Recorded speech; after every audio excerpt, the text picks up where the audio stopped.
Assalamu alaikum dear students. So in this video we will solve question number 4 of exercise 1a book D2. In this statement of this question, Q is directly proportional to P. Q is directly proportional to P and the value of Q and P is also given. So we will write solution. Part 1. So as Q is directly proportional to Q is directly proportional to P.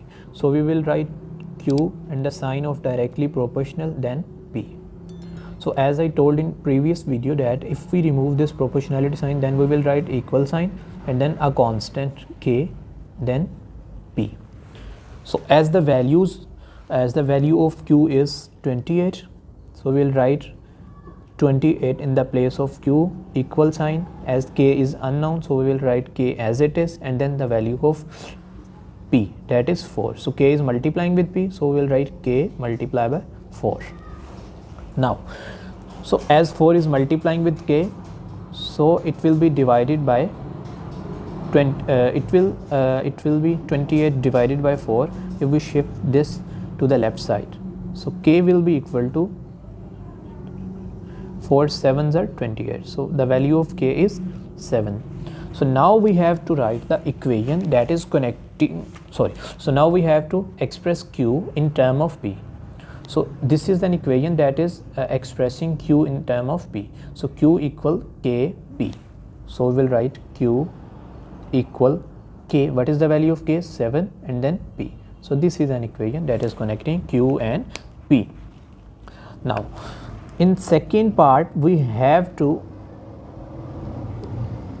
find Q when P equal 5. We have to find Q when P equal 5.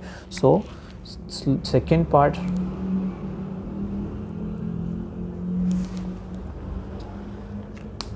इसको थोड़ा सा हम नीचे लिख लेते हैं.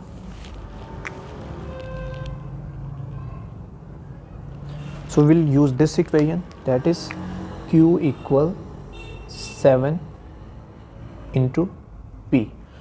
So Q हमें find करना है, the value of P is 5. So 7 multiplied by 5, answer will be 35. So the value of Q is 35. So now in third part we have to calculate P. So we will use this equation again, and this equation is Q equal 7 P. The value of Q is 42 equals 7 into P. As 7 is multiplying with P, so if we shift this term to the left side, it will be divided by 7. So 42 will be divided by 7. So P equal 6. So 7 6 are 42. So the value of P equal 6. So this is the question number 4. If you have any confusion, you can ask in comments. If this video is helpful for you, like this video, share this video with your friends and subscribe to my channel. Take care students, goodbye and Allah Hafiz.